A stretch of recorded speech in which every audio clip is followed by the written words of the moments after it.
Welcome to She Sells Radio. Today's interview is going to be so insightful, so helpful. And I would say, especially for you, if you're in B2B sales or you want to build more corporate partnerships, which I'm excited about these days. I know a lot of my listeners are too. So my guest today, Richard Harris, is someone who I've come to really respect and admire in the sales world. And we were both honored to be recognized as Salesforce Top Sales Influencers this year. And when I came into the program, I'm like this newbie, I'm intimidated. I have no idea what I'm doing. It's quickly evident that Richard was already a leader in the group. He was a 2-time influencer in the program and was just so welcoming, helped me feel so supported, helped me kind of navigate the ropes. And as I've gotten to know him better, my respect for him has just continued to grow, which is why I wanted to bring him to you on the show today. So like I said, he's a 2-time Salesforce sales leader to follow. He's the founder of the Harris Consulting Group, where his clients include companies, little companies like Google, Salesforce, Zoom, and he helps put out the annual State of Mental Health in Sales report as well. So as you hear about him, you're going to be like, okay, this guy's a total sales badass. And he also cares deeply about the health and the well-being of all of us in sales. And he openly shares some of his own story of overcoming challenges too. So Richard, welcome to She Sells Radio. We are so glad to have you. Thank you. And I think I'm just going to take that little snippet and I'm just going to play it for my wife every time I walk in the room. Like, did you know that what a badass I am? I need her to like me. Don't do it. Thank you. I appreciate it. And the feeling's really mutual. Like I was really excited to get to know you. And, you've been on the Surf and Sales podcast, and then we'll tease the crowd and let them know that through our conversation with you on the podcast, we've decided to do a live session, which we'll announce be the end of September, but how to go from 6 to 7 figures as a salesperson, which I think is really critical because nobody talks about it. And I know you've done it in your business, and we've got another great friend of ours, Ian Cognac, who's going to do it. And he did it. And so we're just going to really try and help people, get to that dream. We hear about it, we see it. We're like, how do I get there? So anyway, enough about me, but thank you so much. And like I said, the feeling's really mutual. Yeah. Oh my gosh. Well, I'm so excited for that. And this will come out prior to that. So that's great. So people can go ahead and get that on their calendars. And yeah, we've had Ian on the show before too. His episode was super popular. So cool. I didn't know that. Awesome. Yeah. So it'll be, I think by then everyone will know all 4 of us on at least in She Sells world. Yeah. So, one of the things, Richard, that I thought was so interesting when you had me on Surf and Sales, and your podcast co-host, he said something to the extent of like, you are a rock star at collecting brands. And I was like, that's such an interesting way to think about it. Because I think, for many of us and everyone who's listening, they have a different business model. They have different things they do. But I do know a lot of our listeners, they're either in B2B sales or maybe they're an entrepreneur and they want to get more leverage by working with companies and brands rather than one-off buyers. And I thought, I want to very selfishly use this time to learn about that from you, learn about your superpower, talk about how we do it, because you do it it's like the right way of selling, right? So I want to say that first and foremost. But I think before we get into that, just a little bit of context on your background. So you have over 20 years experience in technology and SaaS sales. Tell us, I'm always curious, like the origin story. Did you know sales was what you were going to go into? As my buddy, you alluded to Scott Leese, my buddy, and partner on stuff. Yeah, I always knew I was going to be in sales. Like you're probably like the one person on the planet. Yeah, I'm the total rare breed. So in high school, my first job was at the Gap. And like, this is how I'll date myself. Not only did I have hair, but Gap only sold Levi's jeans. Like they didn't even have their own brand, right? And I didn't even know that was a thing. And so I always liked that. And I was like, oh, this is cool. Like I was in high school, first job. I tried, for those of you who are old enough to know, there was a record store where you went and bought your records and tapes and stuff. So before CDs. So I tried a bunch of different stuff in the mall and got into the Gap and was like, oh my God, this is great. Jeans and t-shirts. And then I also knew that early in my career that would stand out, assuming, I was pretty confident the brand would stick, because it was pretty popular. I was like, well, that's going to help me forever. Right. And then the first sales process I learned was called GAP ACT: greet, approach, product knowledge, add on, close, and thank you. So they had a whole process they taught us. We were supposed to upsell all the time. So we sold a pair of jeans, it was like 2 units per sale. So it didn't even matter if it was something that was 99 cents on sale, or if it was a pair of socks or a belt or a shirt. It was just making sure you constantly added stuff. And they sort of taught us like little stuff, like someone comes to the counter with their 1 pair of jeans, and we used to have this big sock wall behind us. We grab a pair, like, hey, these would go great with that, or here's a cool belt. What do you think? Like, so it was just really fun. It was cool. So I always knew I was going to be in sales, got a general business degree, got out of college, first job back at the Gap. Yeah. And because I was like, all right, jeans and t-shirts. I was never, my mom will tell all kinds of stories about how I really resisted dressing up and stuff like that. So it was a good fit for me, right? And Sure. immediately a managerial experience, which may or may not have been the right thing, but that was the origin story of my sales piece. Got it. I can go into more, but I'll shut up because I know you want to ask questions. Yeah, no, I think it's fun to hear that, because someone looks at, and they hear your intro and they hear the companies you're working with now, and to hear that's where it started way back at the Gap. Yeah. One of my first sales jobs was at Gap too, but I think Really? there were Gap jeans by then. I think Yeah. I didn't know Levi's at Gap was a thing. Did you have so the big sweat wall, the big wall of sweats? Well, You would know. no, You'd be I off the don't top, think you I would know. did. No, It was I like don't think I did. it was this massive wall of sweatpants and sweatshirts. We sold them all. Yeah, So, yeah. yeah. No, So. that's so funny. I love learning stuff like Did you that. do Gap Act? Did they get to have that? No, you're talking about this stuff. Like, we didn't have any of this, but I was young. I think I was legal, like old enough to work, but I was holiday help. I just Got it. remember folding everything and then it getting Yes, demolished that's so immediately, annoying. and Yes, folding I'm an everything and it expert got folder. demolished. And yeah. My wife folds my t-shirts, and she'll like, I just did it now. She'll kind of roll her eyes because I'll refold Oh gosh, a certain way. it doesn't leave you. Terrible. Like I So, even catch myself now of like, okay, these are my clothes. Nobody's coming to see me. So oh my gosh, but that's I would like to say one hysterical. thing. Yeah. Thank you for mentioning all the big clients. I have a lot of small clients too. Like I want people that Yeah. I just got back from doing something with a startup that has 3 salespeople. So I just want people to know that, in my heart of hearts, I really love that whole world. So it's not just the corporate world for me. For sure. But anyway, I just want to make sure people I have context for both sides of it. Totally. Yeah. So And I think that's important to mention, because a lot of our listeners, they, if they are an entrepreneur, they're right. either, maybe they haven't even had their first sales hire yet, or they're kind of thinking about it, or they are leading a smaller sales team too. So I think, what we talk about today will apply regardless of where you are, which is important.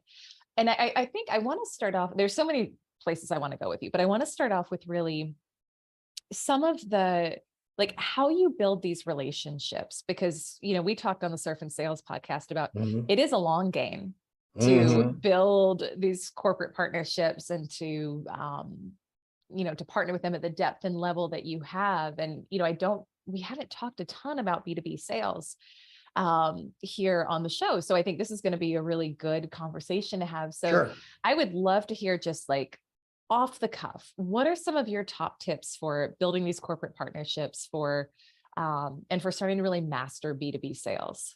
So I'm going to reframe the word corporate partnerships. Because when I hear that phrase, I think of things like sponsors to my podcast and stuff I do with Salesforce.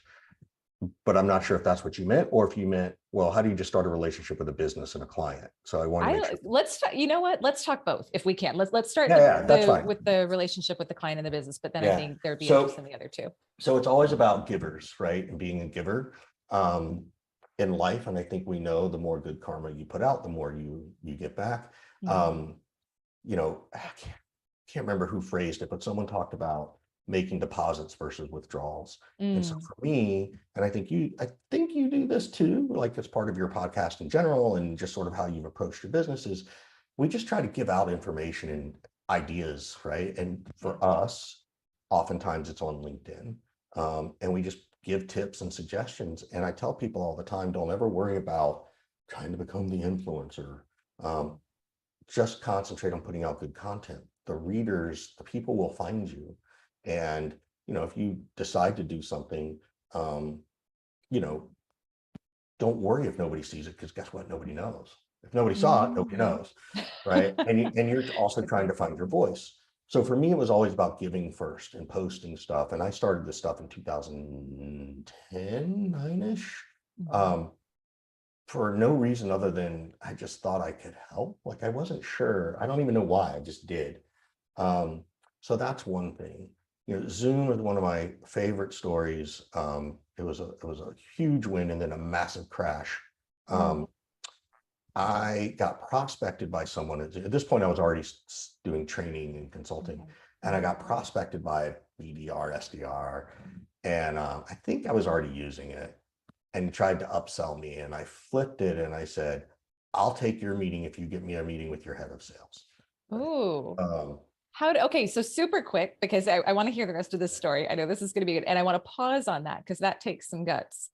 So was that just natural for you to say? Yeah, I think I'd already established myself as a brand. Okay. I already had a little bit of a following, so to speak, and I'd worked with some other successful early stage clients, but no one quite like Zoom. Right. And lo and behold, the guy did it. But I'll tell you another brave story that's not about me. It's about someone else that happened. Okay, cool. But and so I got a call with him and I said, "Hey, I'll tell you what, I'll do a lunch and learn for an hour for free. I'll come in and do an hour." And I emailed him the day before and I'm like, "Hey, I'm going to come in, for lunch and do this." And he's like, "Oh, we thought you were going to do it on Zoom. Do you really want to come down to San Jose?" And I'm like, "Yeah, I'll come down. Like, your Zoom. Of course I will." Yeah. Ended up getting a great client out of it. So key lesson, just to pause. So key lesson there is again, the generosity, let me go above and beyond to. Yes. Okay. So great. I think that's a key thing. And I think I resisted that idea. I think someone once asked me to do that early in my consulting career after I had 5 clients and I thought I was all the shit. And it was kind of, in hindsight, what a stupid move by me. But the Zoom thing worked out pretty well for a while. And then the other story I want to relate is, I don't know, I think you're there too, of LinkedIn only lets us get to 30,000 first degree connections, right? I'm not there yet. I love that you think I'm there. I appreciate that, but no, we're not quite there. But then you can have followers. And so right. This is 4 or 5 months ago, this woman LinkedIn with me. She was the head of an SDR team. And she wasn't super social. So I'm kind of conscious. I'm kind of a dick about, sorry if I can't say that, but my name is Richard. It's out. You said it. No, you're fine. Go ahead. I'm a Richard sometimes. And I was like, "Hey, I can't accept anybody. But if you follow me, we'll see each other's content." Yeah. And she emailed me back or LinkedIn me back, her message says, "Well, surely you could go get rid of one person so I can connect with you."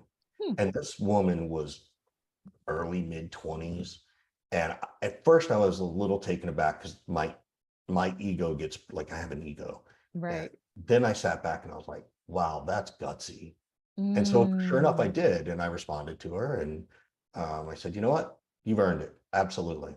So, nice. So it's not about how Richard did it when he was already a little established. It's about just taking that. What's the worst thing that's going to happen to this woman? I'm going to say, "Sorry, no." Yeah. Right. And then if I turned around and turned into a Richard and was like, "How dare you, blah, blah, blah." Well, then she shouldn't connect with me anyway. So, I share this with your readers because it's more about anybody can be gutsy and nothing bad happens when you're gutsy. A good friend of mine, Scott Barker, came to our Surf and Sales event and he said his goal one year was to say yes more. I was like, that's a really good, simple goal, particularly for a guy like me, because I tend to naturally say no to things. Yeah. And it's interesting what happens when you do that. And I've had other opportunities come up just because I was like, sure, yeah, let's have that conversation. And so that would be one thing is just say yes more, right? Just give it 15 minutes or 30 minutes of your time, no matter how busy you are. Find that space. We can find it. And it was a really important lesson. And I learned this lesson 4 years ago. So it's not like I learned this in my 20s. Right? So, right. Yeah. Cool. Yeah. So I think a few things there that I'm taking away. I mean, one is just the leading with generosity and leading with giving, which I think is I think in any business approach, like that's going to pay off, right? And you can't I do think it it's with life. I think it can life. be Oh in my gosh, marriage, it could be in your 100%. relationship, it could be in business, it can be in friendship, it can be in everything. Yeah, but yes. For sure. And it can't be with the mindset of like, I know I'm going to get something back, or you think you've got to get Right. something back from that person, but just giving. And then two, I love the gutsy angle, because I think, especially if we're looking to sell into bigger companies or start, start really, really ramping up like the level of sales we're doing, how often is it easy to just talk ourselves out of it and say, well, that person already has a partner. They already have, 20 vendors beating down their door every day. Why are they going to want to hear from me? And so just taking that away and saying like, what's the worst that can happen? So I think a lot of times we don't even go for it because we play out, this person hates us and they blacklist us and yada, yada. We don't even go Yeah. for it. So you gave, I think, a powerful reframe around that. So, and you know what the worst thing has happened? Someone will weed themselves out of your life that you probably didn't want anyway, Mm, right? It's kind of yeah. like, maybe you did want that client or that prospect. I get it. But do you want a high maintenance person? Yeah. Now there's a balance in there in B2B sales of, well, you don't take no for the first answer when you're prospecting and stuff like that. There's a balance in there, right?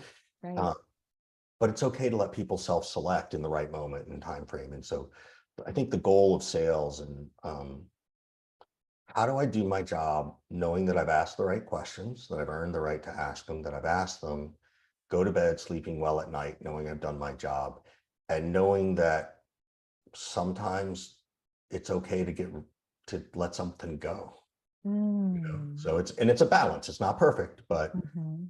to your point of, I think you said like reframing it, that's where I try to encourage people to think. Yeah. Yeah. I'm curious. So when you went, and I know you said with Zoom, like it was huge, and then you said there was a crash. So I don't know how much you can, or, Oh, I can I'm tell the whole, curious yeah. what that, So what the, that the was. quick, Yeah. the quick version is I was partnering with another company, and that company decided to run a blog post written by another sales trainer. Okay. And that sales trainer literally blew up one of Zoom's reps and by name, mentioned them by name. So here's this sales leading industry that I partner with posting that. They knew that I was in a Zoom conversation Yeah. because I had a business relationship with this partnership. Yeah. And they posted that blog thinking controversy is cool, which in most cases it is. I get a call from the head of marketing. I get a head of like, how could you post Oh blah, blah, blah, gosh. this and blah, blah, blah, that. And, and so I said, so I got on the call and we scheduled a call and, they were trying to be polite. And they're like, well, Richard, we just don't think it's appropriate. And, meanwhile, I got the blog pulled down in like less than an hour. So nobody saw. Yeah. And so this is where I'm a Richard. And I said, look, I'll take my lumps and you can punch me in the face, but you're not walking out of this conversation unbruised. And I Wow. literally said to them, I said, I have no control over it. Do either of you have control over your blog? Do you see every blog post that goes out? They're like, no. I'm like, okay, then why would you expect that? And they're like, well, it's sort of out of our hands. It's in marketing's decision. And I said, okay, so marketing's controlling your ability to grow your business? They're like, well, no, not really. And I said, well, wait a minute.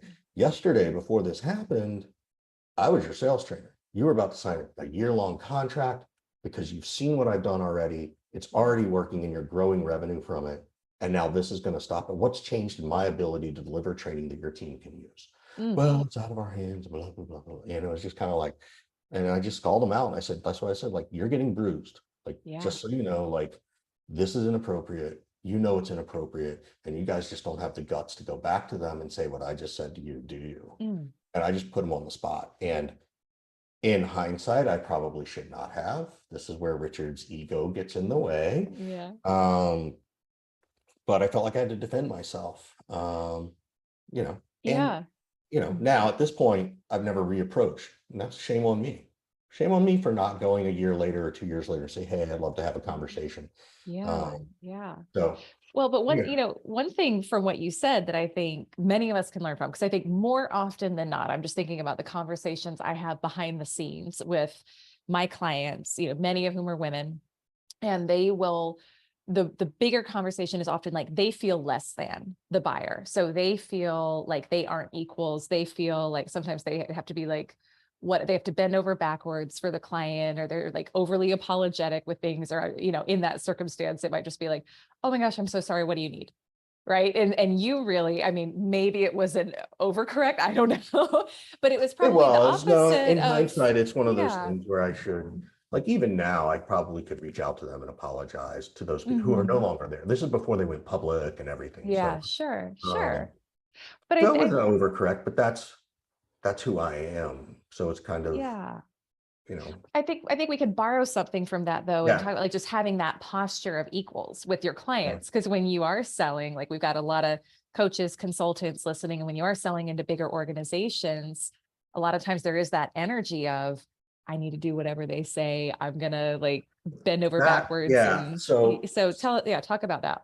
that's really good. So I agree with you. And that's one of the reasons I teach I didn't create this. It was created in the 50s by Eric Byrne, called Transactional Analysis. It Hmm. talks about your ego states, not the id, the ego, and the superego. Essentially, we have three ego states: a child ego that says, I want it, where Okay. buying decisions occur. That's our emotional being. When we lose a deal, it hurts. We Hmm. have a parent ego state, which is reflective, often critical, right or wrong, appropriate or inappropriate. Then we have an adult ego, and it passes judgment.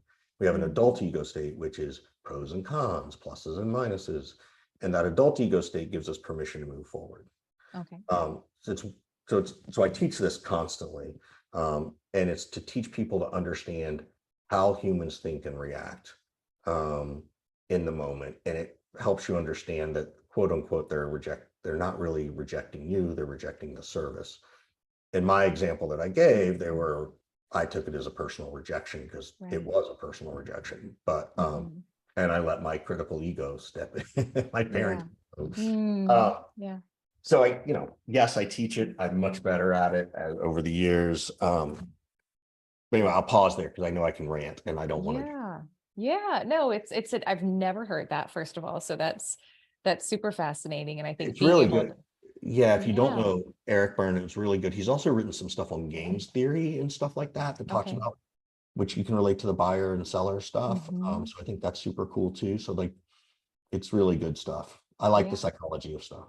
Yeah. No, I mean, it's everything, right? That's kind of what Yeah. we teach here, is like 95% of it is psychology, it's Mhm. mindset, it's the inner game. So, I want to yeah, come but back. I want a question for you though. So you okay. talked about, and you mentioned it, that often women will feel not of equal ground. Mm. Right? Hmm. What does that really mean though? Because I may have a Hmm. suggestion, but I want to understand more context. I think I know what Sure. I hear it a lot, like in job interviews and stuff like that. But Right. in Right. your context of She Sells Radio and your business, what's that mean? Yeah, for sure. No, and I'd love to hear whatever the suggestion is. So the context is, I'll give you an example. And I've defaulted into these tendencies too. I'm better with it, but it still sometimes comes up with like placing the buyer above us, or especially depending on who it is and what the dollar amount is at stake, yada, yada. Um, so yeah, I mean, I was working with a client. This was a client a couple months back, and she noticed like her default mode when she's a super smart woman, like brilliant, one of the smartest women I've ever met, but almost felt like ashamed of that growing up. Like she couldn't be that because she would be told by people, oh, you're too loud, to this, to that. So she started Mm, just like making herself small in order to fit in. And that's mhm, such a common mhm, story with the women in our community. mhm, They're mhm. brilliant, they're smart, they're talented, but somewhere along the way, they felt like that was too much. So they start shrinking. So she would find that when she got on a call with a potential client, she would kind of go back into that little girl state, like the child ego, like you talked about. Right. Yep. And she wasn't coming at it as equals Yep. with it. So I think that scenario is what I'm talking about here, or a variation of it. So I'd Yeah. love to hear, So your here's thoughts. here are my thoughts. There's no data Mhm. behind what I'm going to say, but this is Yeah. how I mind shift stuff. So one, that's pretty normal. We were all raised by parents. And when we think we hear that tone or hear that tone, we revert to the child when we think we're Mm. making that judgment. Now, if you remember what I said, the child ego state says, I want it. So often we'll walk into a sales conversation and we'll somewhat intentional, subconsciously might be the better way to say it, of put them on a pedestal. Right. They're our parent and we don't want to disappoint them. Mm. And however, oftentimes that prospect is a child. In fact, they're a spoiled child because they want it their way, not your way. And so I remind people of that. And it's not 100% true. Like you can get into pricing negotiations and people, they'll say, well, aren't they being judgy when they look at my price? Well, for a split second. But what they're really saying is, I want a lower price, which means they're a child. Okay. Yeah. Right. So and these ego states, they fly. Like you can start a sentence in one and flip it in the other. So I try to give people that context so that you can go, oh, so now if I become an adult and think about pros and cons and explain it, and then what's called a nurturing parent, where I say, hey, here's an appropriate or inappropriate thing to think about. If I do it from a nurturing perspective, I can raise them from child or lower them from critical parent to adult. So I can get them to the adult rational mindset. So I hear it all the time. It's imposter syndrome. By the way, every man has it too. Don't let them fool you. We were just taught, don't cry. You can't cry. Right. And that's where that ego comes from. So again, I'll shut up again because I know you want to ask. Oh, oh my gosh, there's so much. Yeah, this could be I could keep you here for 4 hours talking about all this. I'll do it. Right?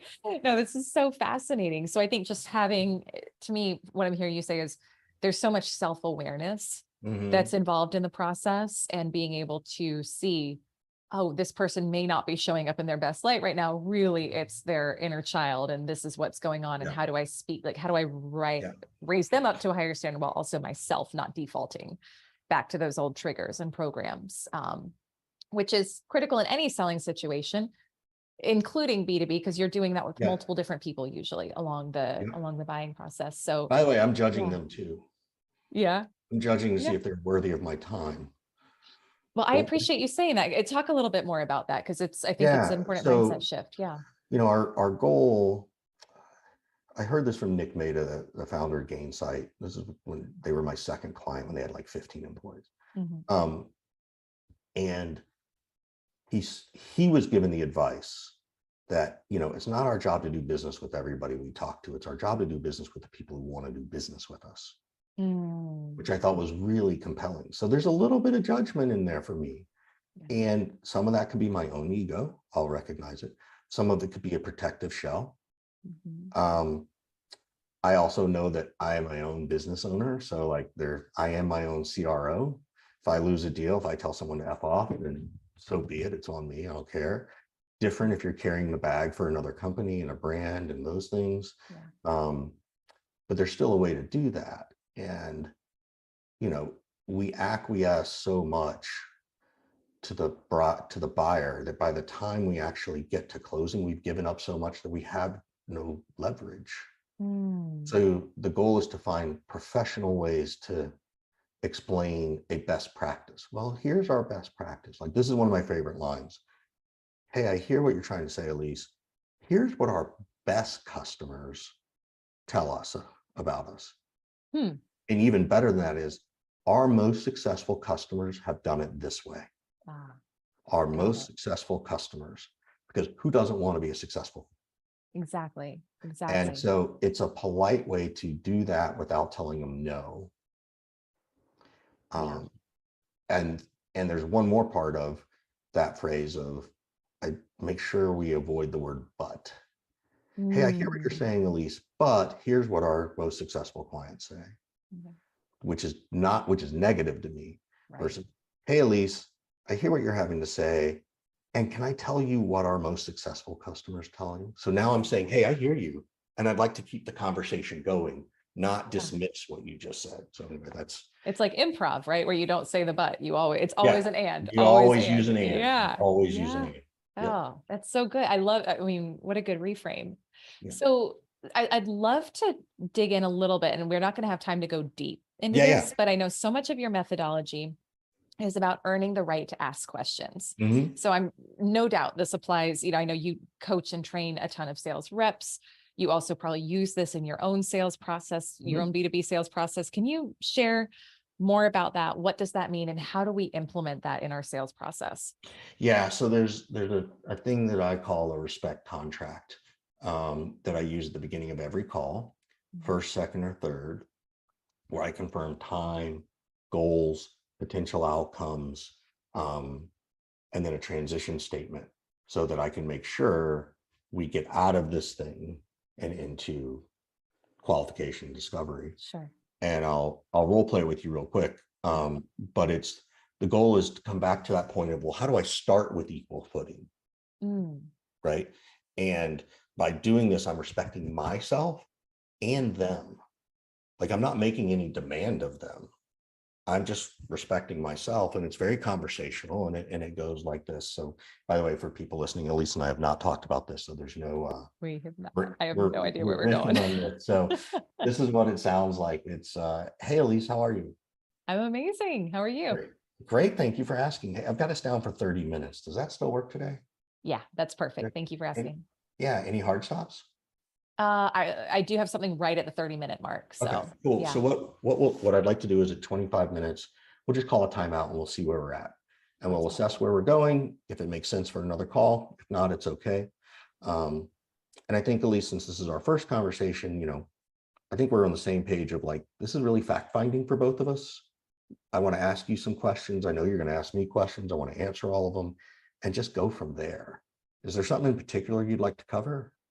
Yeah, I saw I saw on your website that you offer blah, blah, blah in your training. And I was curious about that for our team. So I want to make sure we cover that. Great. Which we will. I appreciate that. So, and before we go there, I just want you to know that, if at any point in this conversation, Elise, or future, when you feel like it's not a good fit, just say so. I promise you're not going to offend me. And likewise, if I discover I can't help you, if you ask me for something I don't do, I will tell you. And then I'll point you in the direction of the people who you should talk to. We kind of all know our swim lanes. And so our goal is to just, put good karma out there. So is that fair? Totally fair. Yeah, I appreciate that. And that way I don't have to send you those checking out, reaching out, checking in, touching base emails that I know you hate sending. I love getting those. Yeah, don't you? I want you to send me 10. So we'll ask about how many your sales team sends on a regular basis in a minute. But just so I know, at least what's even prompting the conversation? Yeah, we've got we can stop right there. Yeah. Time out. Okay. So that's my respect contract. That's where I teach everybody. And people listen. If you go back and listen to this and go, wow, I don't want to, that's it's a script. Yeah. It was good. Yeah. Yeah. What I want to make sure people do, if you actually try to go back and transcribe this, right. One, there's a difference between having a script and sounding scripted. I don't ever want anybody to sound scripted. Find your authentic voice, right? Humor is my authentic voice.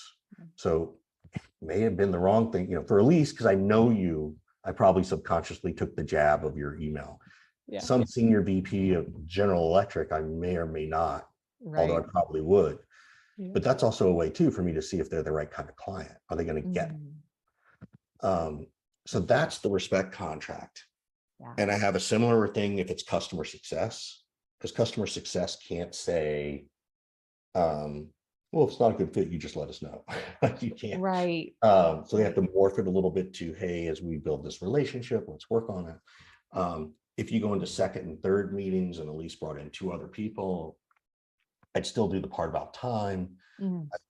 But I would finally just fast forward and say, hey, Elise already knows this.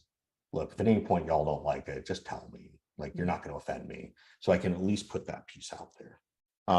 Yeah. Last little things, and then we'll go on to the next, whatever it is you want to cover. I purposely use that word fair. Fair puts people on even playing fields. If you're just listening, my hands are sort of, pointing to each other at an even level. Everybody wants to be treated fair. Nobody wants to be unfair. Then later, when someone starts to ghost you, which will happen, you can send the message of, hey, Elise, haven't heard from you in 3 or 4 weeks after a couple of messages. When we first spoke, we said if it wasn't a good fit, we'd let each other know. Normally, when this happens, that that's kind of where we might be. Can you just let me know so I don't bug you anymore? So I can go all the way back to my respect contract, where we establish fair, and redraw that line and professionally say that, respectful to them. Right. You know, well, who's ever going to come back? Nobody, I swear to God, nobody will turn around and say, how dare you tell me that I'm treating you unfair? It's like, again, well, thank you for self-selecting out, but nobody's ever done that. So anyway, I'm going to shut up now, but that's, I love that. so this is, you know, we confirmed time. We made sure that I left 5 minutes, because there's nothing worse to getting to the end of the meeting and not being able to, you know, oh yeah, just email me next week and we'll figure out the time. No. I don't want that. I need that 5 minutes. Confirmed what we're trying to get out of the call. Confirmed that I'm going to ask you questions. You're going to ask me questions. All of this earns you the right to go anywhere you want to go. So I'll pause there. That was so good. Oh my gosh. No, I'm going to go back, and we always get these transcribed, but I'm going to go get the transcription of that. And I do something similar, but it's not that thorough. And as you went through, I was like, oh, that point is so good. That point is so good. So I highly encourage for all of our listeners, like, go in and actually take notes on that part. And then I appreciate what you said about, I'll throw it out there here.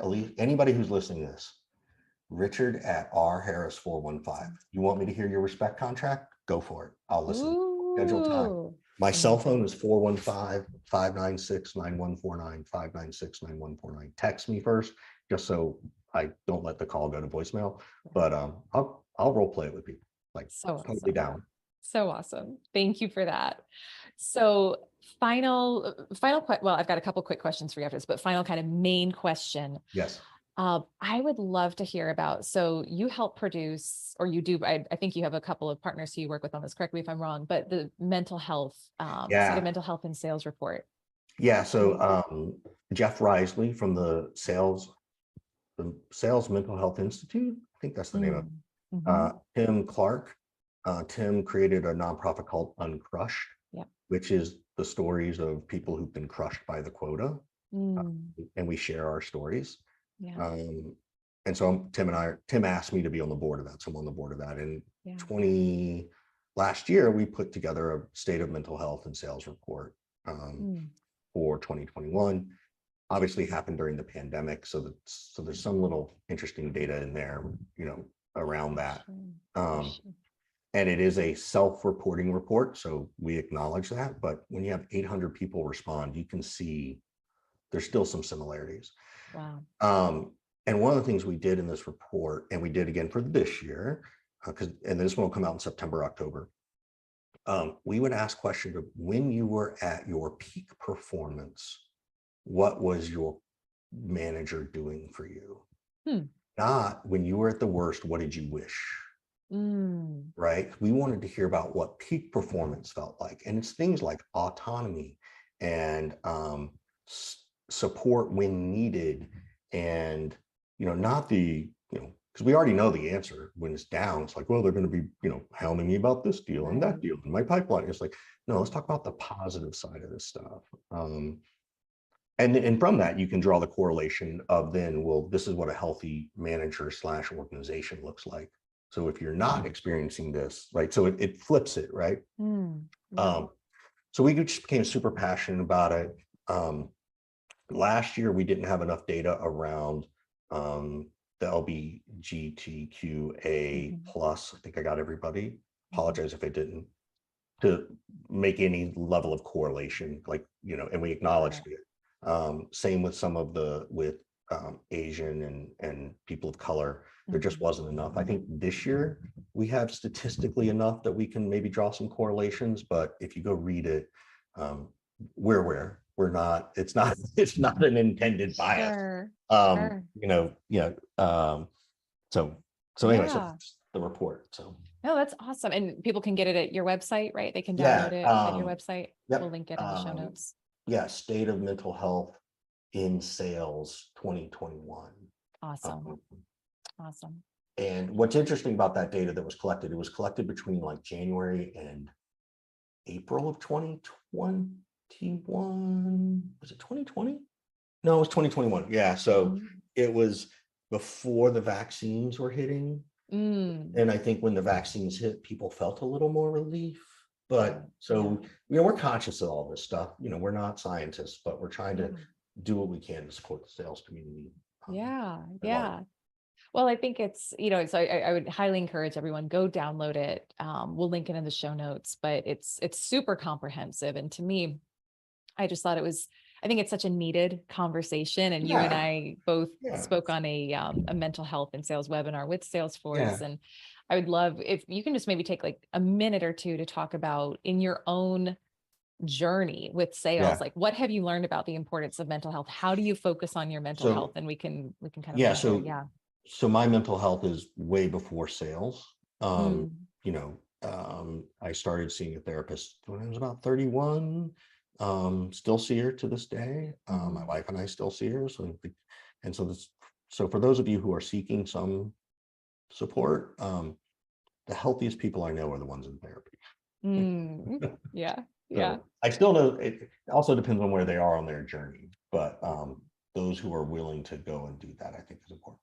So powerful. So anyway, so for me, mine is depression, not deep enough that I wanted to hurt myself or others, just general sadness. So I want to make sure that people understand I don't belittle someone else's journey or experience.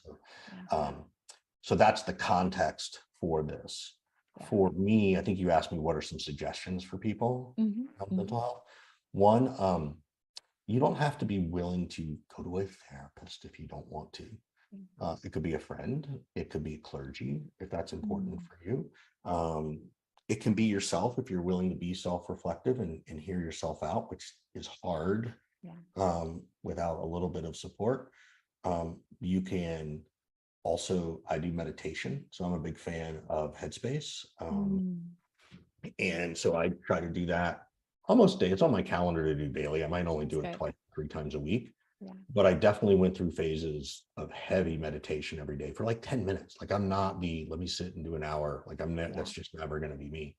I'm a fan of that. I know some people who are really good at adult coloring books, like the really intricate ones, which I think are pretty cool.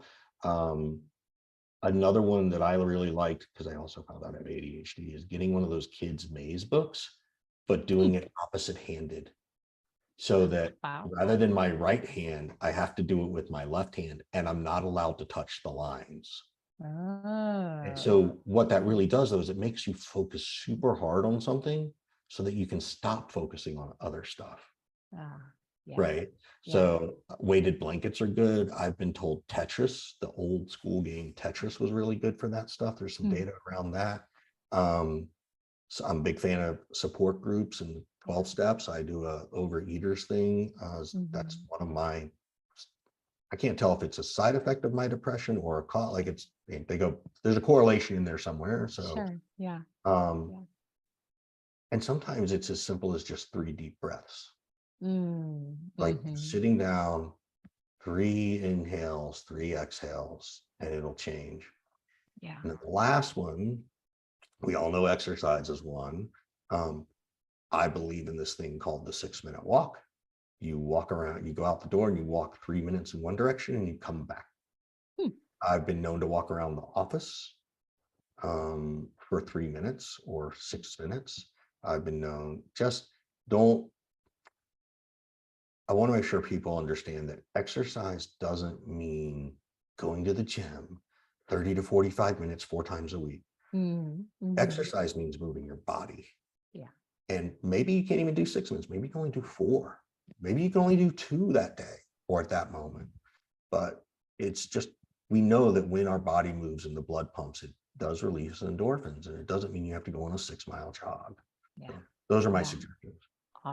Awesome. I appreciate that. And that's something I've just been having a lot of fun with in conversations here on the show lately, because we've had guests like you, have had some of the other Salesforce influencers on, and people, it's so easy, even subconsciously, to hear, I guess, like Richard, and think like he's always had it figured out. He's always super confident. He's like always that one we may need to edit out. No, I'm just kidding. You're good. No, but like to hear you share, like, no, this is actually something that's gone on in my life, and to share your journey. I appreciate that, because I think it's so important for all of us to like, I did. And, not that people should go spend it, but I have the standing desk, and I now have a walking treadmill that I do. So I'm not telling people to go spend that kind of money if you can't. I don't ever want anybody to put themselves in debt if they can avoid it for any reason. Yeah. Right. That Do just the adds 6-minute more walk. stress. Right? Like, yeah. No, I think that's amazing. So this was so fun. I learned so much in different areas from you, which I knew was going to happen, but this was awesome. And so Richard, you already told people. I wanted to show, where can people connect with you? Yeah. Where can they learn more? You already shared your phone number. So I don't know if you want to maybe give Yeah, that I'll one more throw it time, tell out. people where to connect with you. 415-596-9149, Richard at rharris415.com.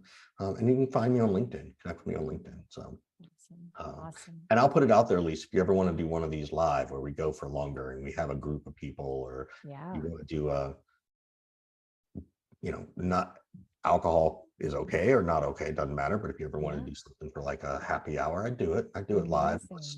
Let's have some fun with the audience. Oh my gosh, that would be so much fun. Okay, we'll collaborate on that offline. That's a great idea. So, all right, my friend. Hey, thank you so much for coming on. This was really, really a great conversation. I appreciate it.